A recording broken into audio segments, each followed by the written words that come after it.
You should be rich by now. You should have a bigger house by now. You should be a director You by should now. be fit. You should have kids. You should get You married. should be masculine. You should have shinier You skin. should have You should be thinner perfect thighs. at your You should job. know this. You should be successful. You You should should have make more traveled money. more. Be better connected. You should do this. You should be that. How many of you have ever been spoken to like that? Well, I used to be spoken to like that every day by my own self. This is very much the kind of self-talk that we all play in our heads. A constant stream of musts and shoulds pushing us forward, suppressing us to do this, be that, be perfect. A few weeks ago, I got an invite to speak at TEDx. I was excited at the prospect and I texted the news to some friends. I told them I want to speak about the perils of perfection, how chasing perfection is so pointless and vain. Want to see their first reactions? Perfect, perfect, perfect. We are obsessed with perfection. It's everywhere. The concept of perfection is something that I have been struggling with for almost my whole life. Growing up in a traditional community in Cyprus, one of 4 children of a family of refugees, I quickly took on a list of shoulds and musts from a very young age. That never sat well with me. It somehow felt foreign, not my own. I was a free spirit. I wanted to create impact with my work, pursue joy and fulfillment in life. So I became a finance lawyer, of all things. Now, finance lawyers are a very special breed of people. We are wired to spot a single typo in a 350-page document, which is counterintuitive, really. It goes against what your brain is programmed to do. Lawyers are often the type of people that pursue perfection. Perfection in the documents we produce, the standard of work that we deliver, the client relationships that we create. Our whole career depends on perfection. But why should the idea of perfection matter to you, particularly if you're not a lawyer? Well, because it can destroy you. Perfectionism has this way of creeping up in our lives from lots of different cracks in our fences. It can swallow us and carry us into a whole struggle to do more, buy more, gain more. Each time leading us away from our own internal bliss, away from our eudaimonia. Now, let's zoom in at a definition of perfection and think this through. So, perfectionism is the idea that if we live perfect, look perfect, and act perfect, we can minimize and avoid the pain of blame, judgment, and shame. It's a 20-ton shield that we carry around thinking it will protect us, when in fact, it's preventing us from taking flight. Fear of blame, judgment, and shame is what's hiding behind perfectionism. I know what some of you might be thinking right now. All of these perfect things I pursue by my own choice. I am the leader in my own life, right? I used to think that I was the leader in my own life. When I was 18, I remember returning from the beach one day at home. I walked in and found my mom hunched over the kitchen table, tears streaming down her blotchy face. "Your sister is breaking up with a boyfriend," she said. "She's 25 years old. They've been living together for 5 years. What will people say? Her life is ruined." I was shocked to see my mom so broken. A strong, wise, independent woman who survived the war and bore 4 kids, brought to her knees at the thought of what will people say. That moment, I realized that my parents were not always leaders in their own lives. When they became refugees, they moved to another part of Cyprus and had to build their lives from scratch. Now, being in a new place among strangers meant that there was a specific box that they had to fit in order to be accepted. They had to do good by society. That's how, as a child, I came to conclude that my duty, in turn, was to do good by my parents. I owed them at least this much. You see, the picture of who we think we ought to be is drawn deeply by others. Most commonly your father, if you're a man, your mother, if you're a woman. We also take into account influences from friends, other family, our colleagues, particularly women. So I studied hard and I worked even harder. I met my husband while I was at uni, married before I was 30, and had my kids before I was 40, all while climbing up the corporate ladder at leading international working environments. Because these are the real milestones, you see. This is what matters. I picked up a lot of advice from friends and colleagues along the way. Move to this area, send your kids to that school, work on your weaknesses, don't share your clients with others. There's only room for one of you at the top. Many of them probably well intended, but they left me disoriented, searching for my own way to lead. On 8th of August 2018, I woke up and could not get out of bed. We were on holidays at the time. I had a nice sunny day to look forward to, full of fun activities with my family, their voices and giggles calling for me in the background. And yet, I could not summon the energy to get out of bed, did not have the courage to go on. I had everything a woman could ever wish for: a loving husband, 4 incredible kids, a beautiful home, a promising career, success. And yet, this didn't feel right. Is this what success is really about? What does success even mean? Has anyone in the audience ever Googled that? I would advise against it. See, even Google has a claim on your own life. Not just Google, but every piece of media, advertising, social media, online platform, and search engine is fighting for the right to make your decisions for you. We're not talking about the society where you live in, nor about your family or your social network trying to make your decisions for you.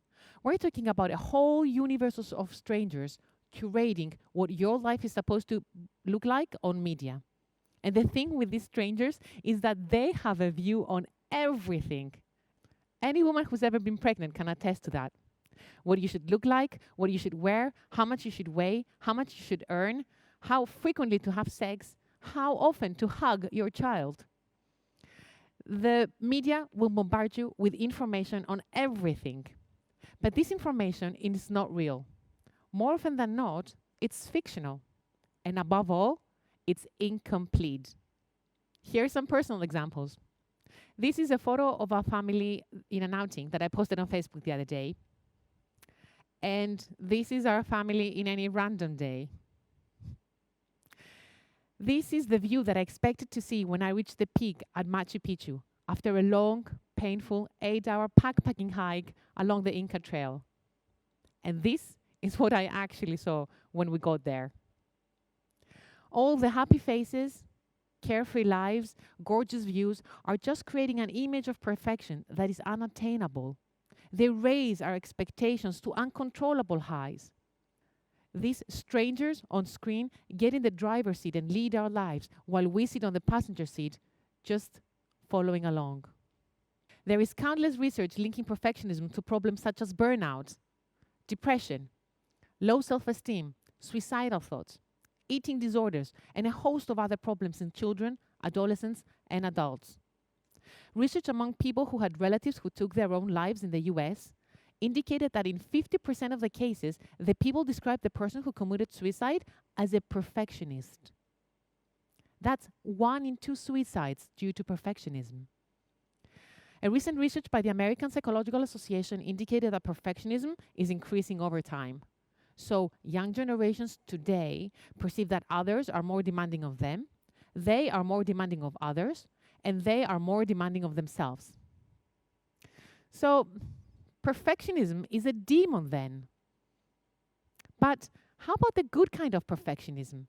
Our desire to excel in everything we do, break world records, climb the 7 summits, be the healthiest we can be, heal the societies of disease, build human settlements on Mars, invent and create for generations ahead. So what distinguishes this inner drive to thrive from perfectionism? It's the driving power behind it. The driving power behind our motivation to succeed. If we are motivated by fear, shame, blame, judgment, then we will inevitably live a life of constant struggle. If we're motivated by love, giving, connection, spirituality, then we will inevitably live a life of fulfillment. This is how we become leaders in our own lives. Imagine a scenario where I asked you to walk through a farmer's market, like Guy, on a Sunday morning, and collect leftover produce that the farmers will throw away. You won't get paid for it. You have 2 hours to complete the task, and you have to stack all the produce that you collect in this spot right here. You go around the stalls and manage to gather a few boxes of overripe kiwis, broccoli, some potatoes, and stack them up. And a few minutes later, a garbage truck drives in, and all the produce that you collected is thrown away. How does that feel after all your hard work? How about instead of the garbage truck, this white van shows up? They are from a hospice for people with neurodisabilities, and their faces lit up when they see your pile. Wow, this will feed all our patients for the next 3 days. Look at these kiwis. Our cook will love this. Thank you so much. A different kind of feeling this time, right? This feeling has a name. It's called creating impact through giving. This is the experience that we helped put together at our law firm a few years ago. It cost zero. We had no budget for this. It took us 5 hours to put together with support of NGO Borume. It gave us incredible pride and joy, and it helped the hospice feed their residents for 3 days. It's so easy to give. It doesn't have to be your money. It could be your time, your place at the front of the queue, your praise, a good recommendation to someone. Find the way to give. Create impact through giving.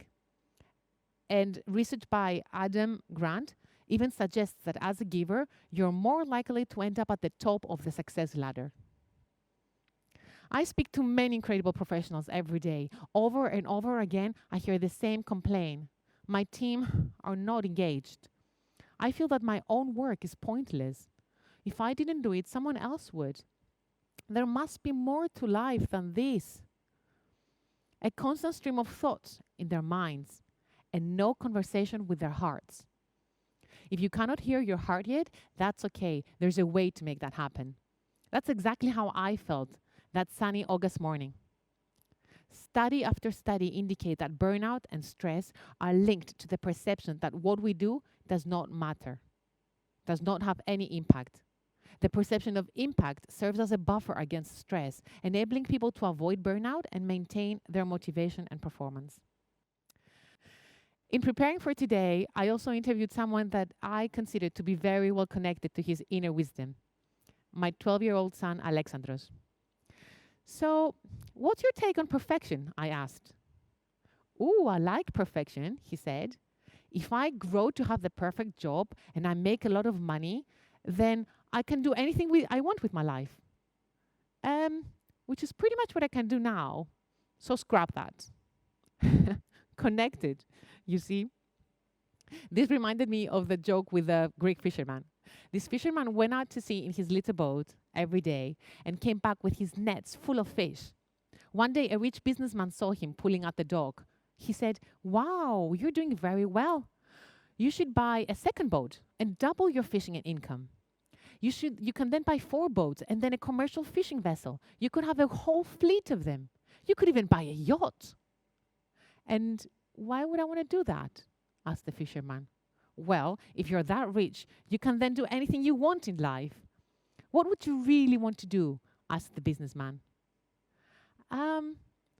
I would like to go fishing every day in my little boat." My son and their fisherman are onto a truth that it takes most people decades to come face to face with. The true meaning of connection. Being in touch with your roots, with the things that really drive you, the things that energize you and give you meaning in life. Your roots are your values, and they are core to you being the leader in your own life. Looking back at that morning of 8th of August 2018 fills me with wonder. I vividly recall how low I felt, how perplexed and pain. But I also recall a total lack of fear. What I felt instead was faith, a deep, ingrained faith that this will work out in the end. that I'm in a dark room right now, but the door is somewhere here waiting to be found. My brain screamed fire, alert, but my heart whispered, shh, nothing to worry about now. All will be revealed when you're ready. In the weeks that followed my burnout, I had no appetite for all this shouting from my brain. I started observing my thoughts with amusement and listening in closer to the whispers of my heart. I woke up to 10 minutes of meditation each day and prayed every single night before sleep. I practiced breathing techniques. I allowed myself to pause and wonder at the windshields of my car on a rainy day, the feeling of the hand of my husband in my palm, the smell on my boy's hair. I started feeling stronger, more energetic, clear about the things I want to do. I started becoming a leader in my own life. And I became a leadership coach to support other people in this journey. And I thrive when I keep alive the same sense of connection with my family, my community, myself. My journey has helped me craft my own definition of success, to be complete with who I am, to be whole, to be leader in my own life. I wish you all the joy of giving, connection, and spirituality in your journeys, and the courage to listen to the whispers of your heart and lead in your own life.